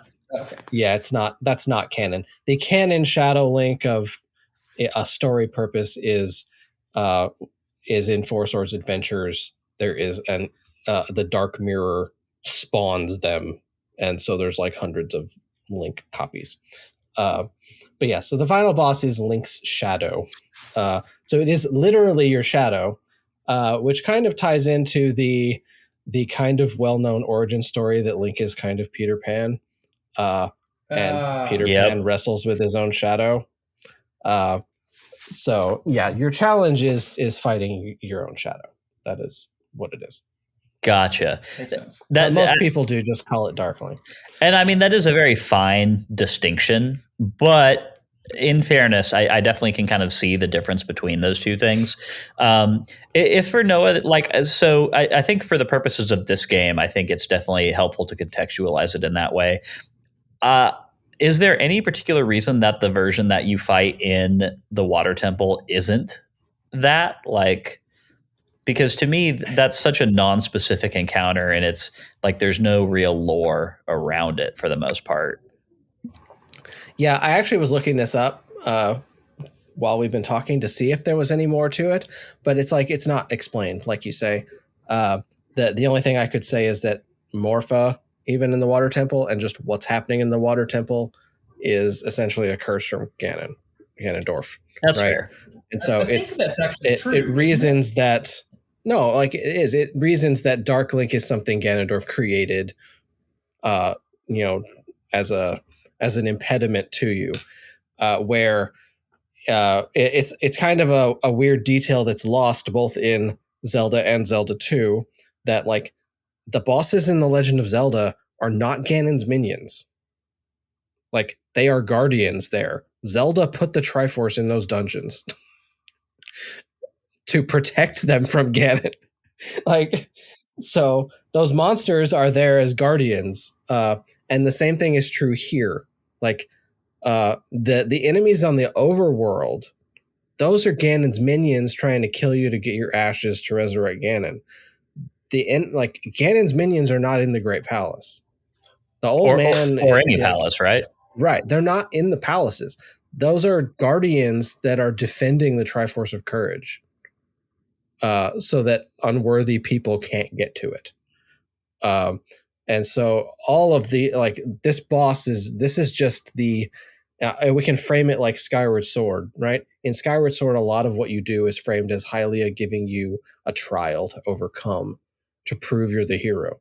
This is the same thing. Like having to fight the Thunderbird and then fight your own shadow, those are the final trials that the hero has to overcome to obtain the Triforce of Courage. Right. And I think that makes sense. And again, is an important distinction. I think that one of the things that really helps sell the fiction of that in this game is what we were talking about in an earlier episode, where the enemies in the overworld and the enemies in these dungeons are not the same. Like there's really no overlap there. So I think that really helps kind of support that line of thinking. So talking about the actual fight with Link's shadow, even if it's not conceptually the exact same thing that we fight in the Water Temple, I found the fight itself to kind of function very similarly, right? Where a lot of what you're doing is just like, honestly, just kind of like throwing attacks relentlessly at this thing and waiting for something to land. I definitely tried to be a bit more strategic with it early on, like tried to be very agile, like find the right moment to like down stab or up stab, or like trying to do the iron knuckle thing where like I would jump and at the exact right moment, I would do a sword swing and then try to hit its head or whatever. And like none of that was working with any consistency whatsoever. And after a while, what I just kind of figured out was that by standing in the middle of the arena and just like hitting this thing with a barrage of never-ending sword attacks, I was, for one thing, mostly succeeding in keeping it away from me. Like it still landed a hit every so often, but for the most part, it was a stalemate in combat, right? But like for every 2 hits, or for every hit that it would do against me, I was finding that I was landing 2 hits against it. And so the math just kind of worked out. And I think I only had to pop a life spell one time in order to kind of stay in this fight. Which isn't to say that because it's probably all the magic you had. Yeah, for real. Yeah, no kidding. I was definitely running very low at this point. But like, I don't know. None of that is to say that I didn't enjoy it, but I definitely think that I enjoyed it more from like a fictional and story perspective than I did from like this is a fun fight with fun mechanics perspective. Yeah. So I had a very different experience where I was in the middle and he was jumping over me and he was trying to downstab me and I was trying to upstab him, and it just wasn't like, nothing was working. And so eventually I started like trying to maneuver around the, I said maneuver, and I like did a little bob and weave there. So I don't know why I did that. Nobody can see it, but it was a fun. I saw it and I appreciated it. That was fun for me. So I was maneuvering around the arena trying to find like an area where I could either trap him against a wall to where he wasn't as mobile, or get my back against the wall to where he couldn't get behind me. And what I ended up finding, purely by accident, was that very similar to the Wizrobe fight. If you go stand in a corner and just crouch and just constantly swing, he's eventually going to come up to you, try to hit you, and you're going to hit him. And so after I was about 3/4 of the way through my health and had been trying to fight this guy legit, I guess we'll call it, for like 5-ish minutes, I got in my corner and just stabbed him to death. And and I didn't take another hit. And it was kind of like, well, when you do it that way, it's not as fun. So did you figure that out on your own? I did. I backed up into a corner and I was standing at first and hitting, and he wasn't able to hit me. And I noticed that he is very, very frequently in the crouch stab position. So I was mostly in the crouch block position because he starts the fight off this way too, in the crouch position. And so I stayed in the crouch position and just kept slashing, and eventually got him. So I was surprised to hear either of you saying that you fought this boss legit at all. I've only beaten it one time legit, which was actually when I just finished it. What I did, which is what I've heard to do before, is that the only way to hit him with any amount of consistency, and it's still not consistent, is to like jump into him and hit and do a swing, which does kind of get behind his shield and hit him. And so if you jump around a lot and start hitting him as you land, then you can take him out. But I don't know if the right word in this case is infamously or just famously. This boss can be totally cheesed if you just start the fight, walk to the bottom left corner, crouch, and stab. Just keep stabbing. He will jump into your sword over and over and over again. It is probably the hardest final boss in any Zelda game if you don't do that. If you do it, he is suddenly the easiest one they ever made. Granted, a lot of Zelda bosses, final bosses, have those tricks where you use the bug net or you use a bottle or the fishing rod or whatever to kill them instead. Maybe this is the beginning of that. But yeah, so this boss can be made pathetically easy on accident. I'm surprised you figured that out on your own. But I'm also surprised you all didn't die a couple of times and then look up a guide, because every single guide is going to tell you just sit in the bottom corner and stab. So now that we've talked about Link's Shadow and that whole fight, I guess, would you all say that, especially like Josh, I think we already know sort of where you land with this. It seems like you feel very positively about this final dungeon experience and both of its bosses. But Matt, would you say that you are satisfied with this dungeon as a whole in terms of it being the culmination of this game? I think as a culmination of this game, it is exactly what it needs to be. I have to say that I was just super frustrated by the pointlessness of 3/4 of the time I spent in this dungeon was literally just hitting dead ends. And that is kind of this game in a nutshell in some ways to me. Is a lot of it is just needlessly painful. And I don't feel like dead ends are a thing that recur in most other Zelda games. Sure. It's not common to have just wasted space. Either they will give you a heart container or even golden skulltulas or something, but you can't, in any of the other games we played, you cannot spend 3/4 of your time in a dungeon for no purpose at all. Yeah. And that frustrated me a lot, to be honest.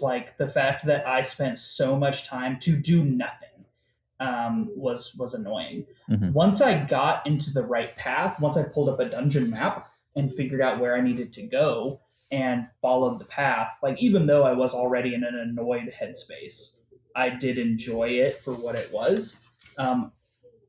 I think had I done what you did, Lyndon, which is, kind of stumble upon the right path the first time, I would have really enjoyed this dungeon. So yeah, I agree with all those points, enough. Matt. I definitely think that a lot of the difficulty from this dungeon really just does come from the layout, a little bit more so than the combat or even the bosses. But all that being said, I didn't feel like that was a cheap trick necessarily. I don't mind that being an element of difficulty that's added to kind of make this, a bit of a pain here at the very end of the game.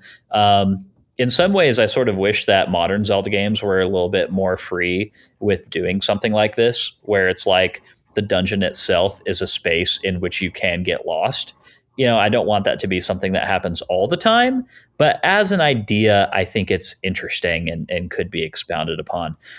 Josh, kind of, I don't know, where are you at? Let's tie this section up with your final thoughts on this dungeon. Well, so what you just mentioned about getting lost, right? I think that fits thematically on some of the bits of where thematically where this is a trial, they're protecting something, right? It's like if you're building a temple to protect an object, it makes sense that an invader could go the wrong way, right? You don't just build one path that goes straight in at that point. So I think that thematically that makes sense. But then also, I think you can kind of see in A Link to the Past where they had not let go of that entirely. There are dungeons in A Link to the Past where you can start to still feel a little bit lost. The Skull Woods is a good example. Since that dungeon is so experimental with using the overworld and then having to fall in holes and find your way around these disconnected portions of a dungeon. It's like they had not totally let go of that yet, where nowadays they tend to build a lot more of the like puzzle box dungeons where it's all very tightly designed. And even in Breath of the Wild, where the game is otherwise just blown wide open, the dungeons are still like you can solve puzzles in more than one way, but they're very designed to where you had to have to do specific things. And this dungeon kind of feels more like you can just get lost in it. Like it's more like a big space.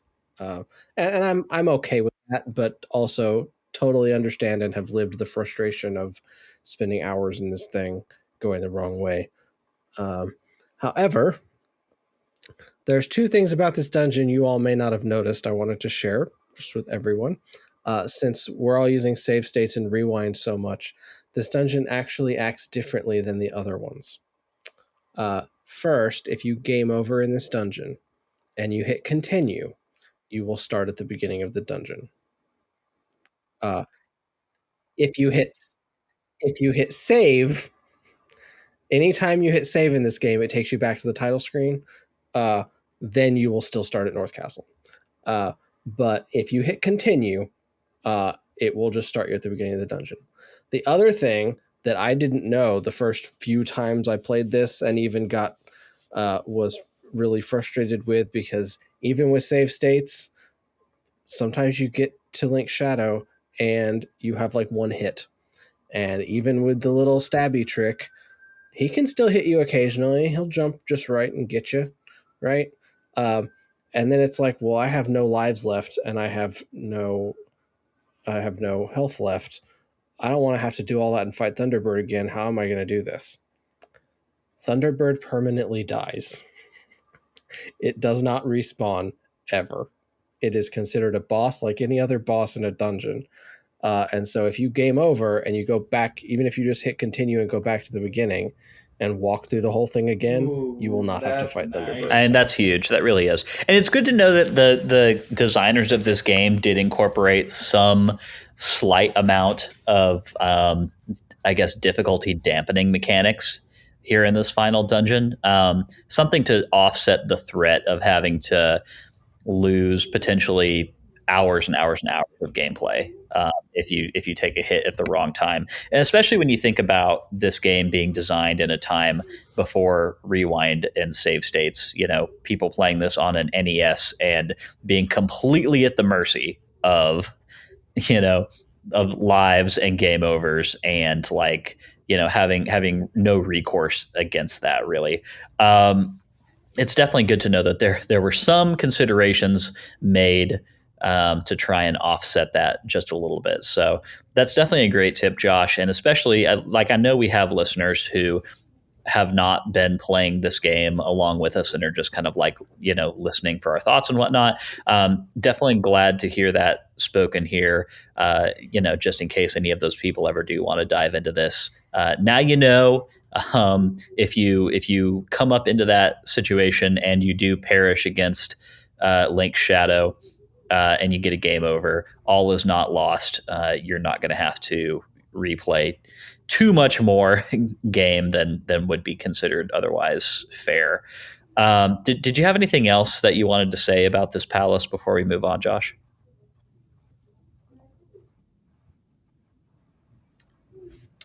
No, I think we've probably covered it. It really is. It's a dungeon of significant magnitude. But yeah, I think just to put a pin in our thoughts on this, I think we all agree it's a good one. It's a sufficiently challenging and difficult way to end this very difficult game. And I definitely don't feel like from a gameplay perspective, I don't feel like this game puttered out at the end. From a narrative perspective, whatever.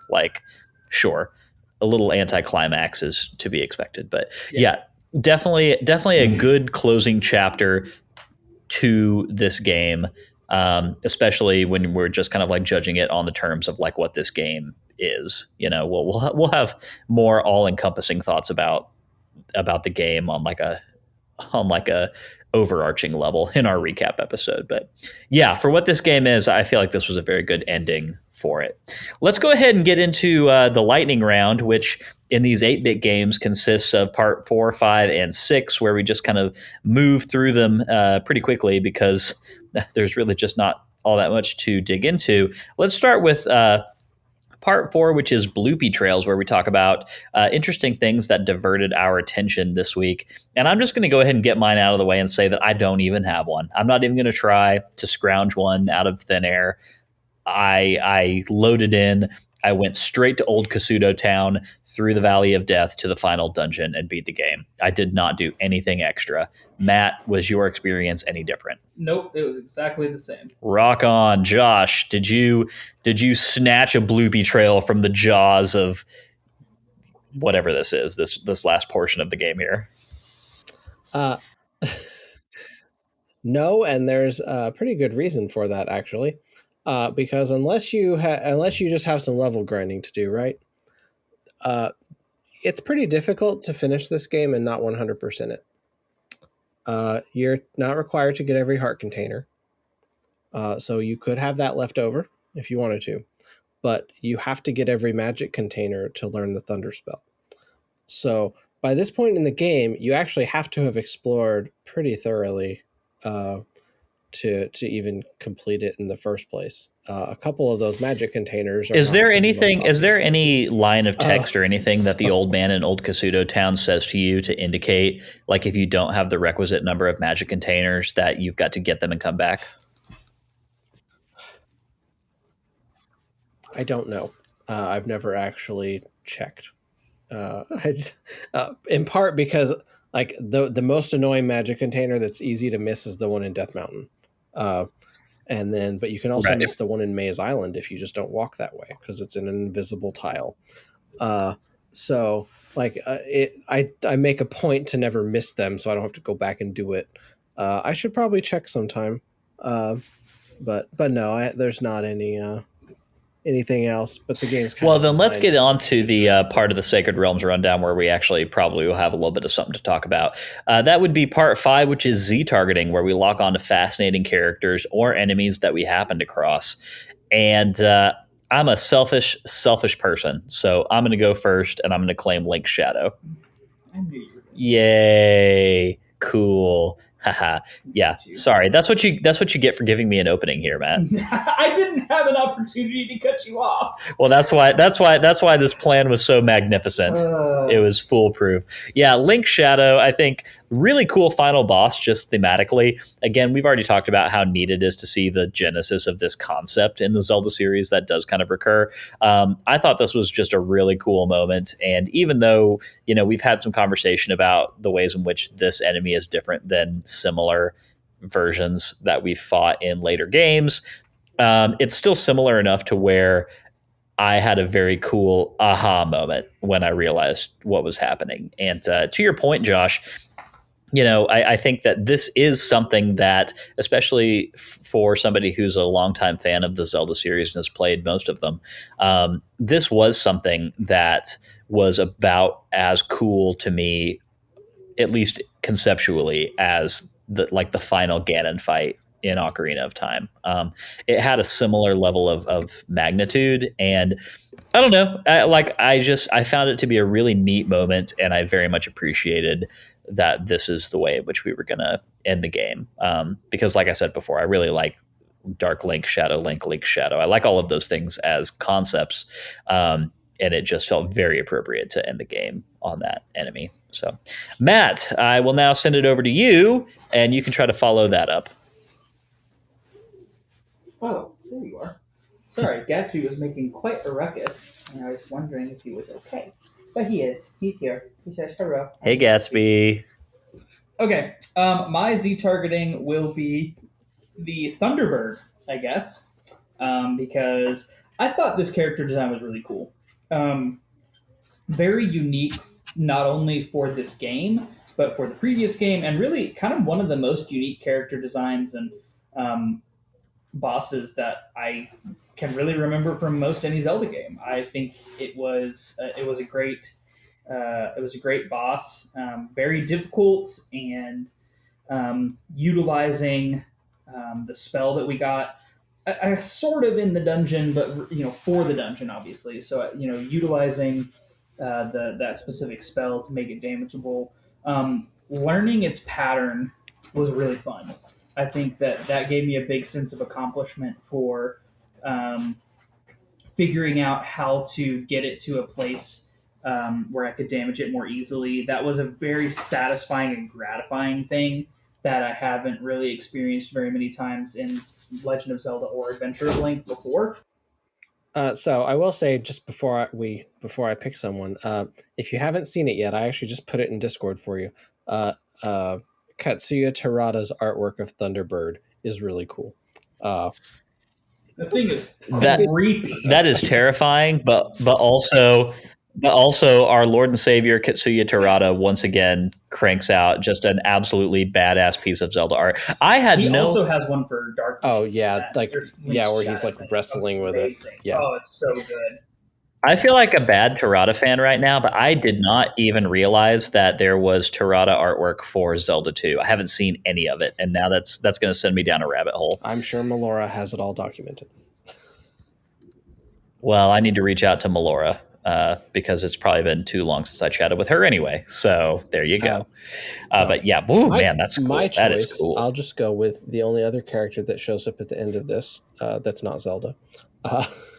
The poor old man who guards the Triforce of Courage has just been there for untold countless years, waiting.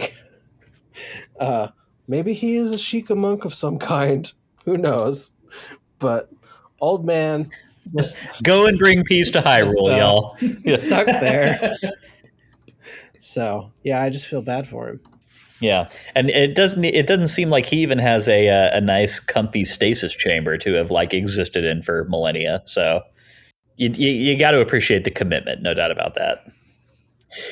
All right, well, that brings us to the end of part 5. Let's go ahead and get into part 6, which is our final thoughts, in which we let Matt wrap up this section of the game in as succinct a way as he can possibly think to do.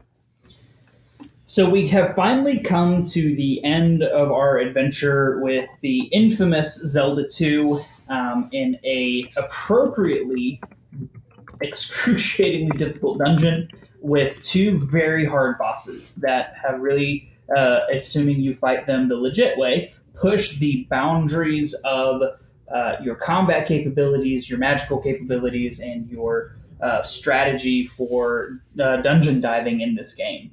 The story kind of screams to a halt here at the end with an appropriately succinct ending befitting this era of gaming.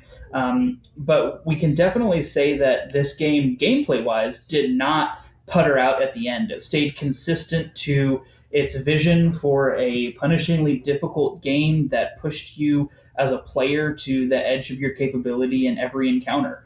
And it stayed true to that all the way to the end. It is good to see the Triforce in its recurring state from this point onward through the rest of the series in its 3 pieces, getting the Triforce of Courage, and seeing Link's Shadow, aka Dark Link, aka Shadow Link, in his first appearance was also highly gratifying to see. So a lot of good things to say, and definitely a game that is comfortable in its identity and stayed true to it all the way through the end. Well done, Matt, as always. That, of course, brings us to the end of the Sacred Realms rundown, the final one in Season 6 of Sacred Realms Pod. Hooray, we did it! We did it. We got to the very end. Of course, we will be back next week with the Sacred Realms recap, in which we kind of put a bow on this gameplay experience. We will rank it against the other games that we played, and we'll have a discussion about our overall thoughts and feelings on the game now that it's over. Man, I just have to say, so y'all sent me on a rabbit trail here. I'm currently Googling Terada Zelda 2 art. I would be really interested to know when, like, if he did all of this artwork around the actual release of the game, because something that's so interesting to me is that the way that he draws Link in the Zelda 2 art portrays Link holding a Hylian shield that looks, it's basically exactly the same as the Hylian shield as depicted in A Link to the Past and Link's Awakening and all those. And of course, the shield in Zelda 1, and I guess in Zelda 2 as well, it was always kind of depicted as having like more of a cross, like a very generic looking shield. That's a real nerdy aside, but man, this stuff is cool. Terada is truly a demigod among artists. Like, this dude is so wildly talented. Yeah, I was just flipping through the art also. Some of it I just hadn't seen in a long time. Because there's a few pieces like the Thunderbird and Fighting Link's Shadow that you kind of see a lot. But the artwork of like learning the fire spell from the old man or the wise man or whatever, like that piece is really cool. There's like a wise man sitting on a throne who just like throws a fireball in Link's arms. And there's artwork of putting the crystal in the head of the statue. And fighting Horsehead. Like there's just a neat little collection of stuff. Yeah, absolutely. If you've never Googled Katsuya Terada Zelda art, just go do that for a minute, because that's a really good way to spend at least 10 or 15 minutes. Terada is spelled Terada. Yes, indeed it is. Ease of Googling for those of you interested. Yes, indeed it is. Go follow History of Hyrule, Melora. She has a really cool thread from last week in which somebody that she follows actually met with Katsuya Terada in person a few weeks ago and saw a lot of the physical pieces and like has pictures of them on Twitter. Yeah, God, it's just so cool. Can't even imagine. All right. Anywho, that does bring us pretty close to the end of this episode. Of course, one thing that we kind of do on this show from time to time is that we will open up our Discord to the asking of questions for whoever we happen to have on the podcast this week. And we did get a pretty interesting one on the season 6 channel in our Discord chat for you, Josh. And I just wanted to go ahead and drop that here. Of course, you've had the luxury of being able to kind of like, be on your Zelda 2 soapbox in our Discord channel just kind of perpetually since we started this journey. So most people who are in there know your thoughts and feelings about all of these things anyway, but I feel like we have something kind of new to talk about. This comes from a question that Kolku posed in the Discord chat just a few hours ago, where they said, if it's not too late, and it's not too late, you caught us well before we started recording, anything from the original Japanese release that was changed for the international release that you wish had not been changed, Josh? So there is one detail that was actually pretty lost on me until recently. And it's because stuff changed. It changed so much I was not aware of. I was aware of half of it, but not the other half. So this game was originally released in Japan for the Famicom Disk System. So it was not on. In fact, I don't think it was ever released on a cartridge in Japan. It's essentially on a floppy disk. And so they like the memory just works differently. So they had to make some graphical changes to accommodate, I guess, how the game loads and how animations work or something, right? And one of the things that was lost was that in the overworld, the water is animated. Yes, so the water is animated. Like I'm sure it's just a loop of 2 or 3 frames, right? But it's animated. But the other thing that's animated in the overworld is lava. Do you all know where there is lava in the overworld? Like I can't think off the top of my head. At which point, I don't recall there ever being lava in the overworld. Exactly, because it doesn't really look like lava in our version. And that's why I wish this was not changed. So the Valley of Death, all of that reddish brown you walk through is supposed to be lava. What? That doesn't communicate at all. No, it looks like dirt. And so supposedly, like, there was that bit that the boots you get let you walk on water and lava. Apparently, you can't walk over that lava if you don't have the boots. You also can't get to that point in the game without having the boots, so it's kind of pointless, right? But in the Japanese version, that lava is animated, so it is obviously not just rocky terrain or something like. And so that's a graphical detail that was lost in our version because from moving the game from what is essentially a floppy disk to the ROM cartridges that we have. And so yeah, that's one thing. Like the only other like little thing that actually it's called Zelda 2 Redux, the ROM hacked version we talked about. They actually restored. They had a cute reference that was removed in the US release that kind of became a running joke of sorts between developers. I mentioned last time I was on here comparing the game to like Dragon Quest and how some of what they did was because Dragon Quest was really popular in Japan, like insanely popular in Japan. They put a comment on a gravestone in one of the towns, basically saying, "Here lies Erdrick," with his Japanese name, which was the main character of Dragon Quest. Which was just a nod, but also maybe not a nod, maybe a jab at Dragon Quest. And that was removed from the U.S. Would have gone completely over my head anyway. Right. So like that kind of thing, like and it was, I don't even know that the game had been released in the US by the time this was out. So maybe that's why, actually. It may have just made absolutely no sense to anyone. But it kind of became a little bit of a running joke. There's multiple games nowadays, I think, that have gravestones that say "Here lies Link." Final Fantasy has one of those, or had one of those in the original. And so there's a little bit of stuff like that kind of got started in Zelda 2 that was totally lost just because of localization. And like, it's a little thing that makes no difference whatsoever in the game, but it's kind of it's a great nowadays. The lava and water is actually more. That's a great answer to that question, and I do find myself wishing that had been retained in the Western release, because one of the things that I've mentioned about the overworld, and one of the reasons that I don't like it, is that it all feels pretty static to me. It all feels somewhat lifeless, and little things like that I think would have gone a long way towards helping mitigate that issue for me personally. And it does kind of make me want to fire up the Japanese version of this game in the Switch Online NES library. Yeah, I've been wanting to do that myself, actually. But yeah, so those I think are the main things. Yeah, like you saying the overworld is static makes me kind of just think for a minute, like, what if they did remake this and the overworld was 3D, like even kept it a top-down perspective, right? But the trees were 3D and they could have the wind blowing through them, and like you could make it feel more alive with. Yeah, absolutely. I think just a little extra character would really go a long way there for me. I think that's probably.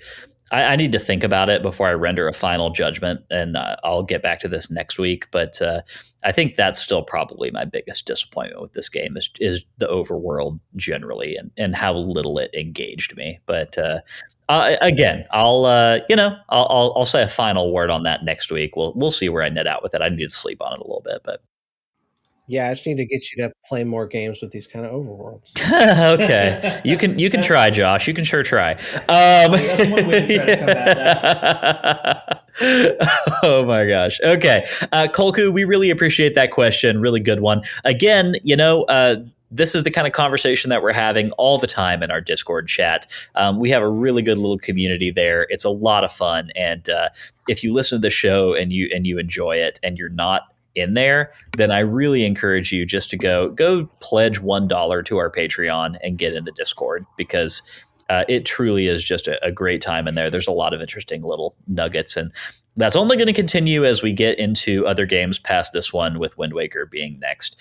Josh, seriously, we appreciate you coming back on the podcast this week. I can't think of anybody that it would have been more appropriate to have on this back half of the season for 2 episodes than yourself, just because we've always known that you were kind of the Zelda 2 guy.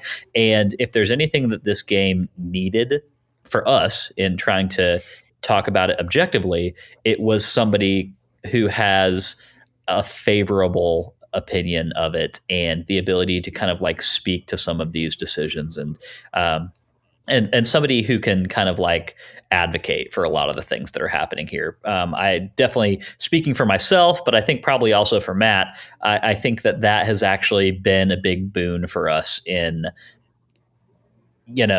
analyzing some of the things that are happening in this game, and maybe thinking about them twice, and coming away from them a little bit less critically than we otherwise would have. So we really truly appreciate that. Of course, this is not the last time that we'll have you on. We'll definitely we'll circle back around as we get into later games, and we'll figure out where you want to slot in at, and we'll have other conversations about other things. But for now, I can just say that I've really appreciated your perspective on this game specifically. Yeah, no, I really enjoy talking about Zelda 2, and kind of just like you said, like even just for anybody who hasn't heard me talk about it before, right? Like, this is not me talking from a nostalgia point of view. If you wanted to hear me just gush about something for nostalgia's sake, you would put me on a whole season of A Link to the Past. But like this game, like I fell in love with this game recently as an adult, having never finished it prior to that. And so for me, it was all pretty fresh and kind of an acquired taste also. And I don't know, maybe it's sad, but I don't know how many people there are like that anymore. I feel like a lot of the people who really like this game grew up with this game. Like I know people who played, this was their first Zelda game, who were then disappointed that A Link to the Past was not like this Zelda game. And so like that's very much the case with a lot of it. And so like maybe my perspective is just a little different, that I came to it. I came and played it just because it was the only Zelda game I had not finished. Yeah. And I was like, I need to finish it. Well, instead, I love it now. I can definitely say that my thoughts and feelings about it are very complicated, and you've helped me to recontextualize a lot of my feelings about it as we've kind of gone through the season. So, again, next week we'll have a little bit more to say, but for now, just want to kind of once again reiterate that it's been really great to have you on and talking about it, and we look forward to having you on again sometime in the future. Awesome. Yeah, I'm happy to talk about Zelda all the time. Matt, I think it's time. I think it's time to wrap it up, Lyndon. Let's do it. Sounds good to me. All right, y'all. If you enjoyed today's show and you would like a little extra Sacred Realms in your life, you can head over to patreon.com/Sacred Realms Pod and become a patron. If you've got no rupees, it's not a problem. 5-star Apple Podcast reviews are a great free way to support us. More reviews means that more people see our show. That makes us very happy Hylians. Follow us on Twitter and Instagram at Sacred Realms Pod for updates on the podcast and for behind-the-scenes action. Sacred Realms will be back next Wednesday with the rank and recap for the back half of Season 6, where we will be talking about our final thoughts on Zelda 2, The Adventure of Link. If you still have some catching up to do, we would love for you to play along with us and to share your thoughts on our social channels. The Adventure of Link can be played in a variety of places. It can be played on the original NES. It can be played on the NES Mini. It can be played on a variety of eShops, and it can be played on the Nintendo Switch NES online service, which was the version that Matt and I were playing. But in the meantime, may your hearts be full. May your arrows never miss. We'll catch y'all next week.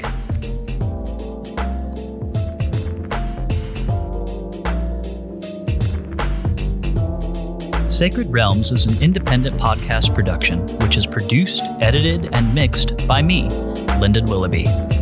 Our music comes from Zelda and Chill by Mikkel and is graciously provided to us by Mikkel and Game Chops Records. Zelda and Chill is available to stream on Spotify or to purchase directly from GameChops.com. Finally, our thanks go to Nintendo for creating such exceptional and innovative experiences. Bye!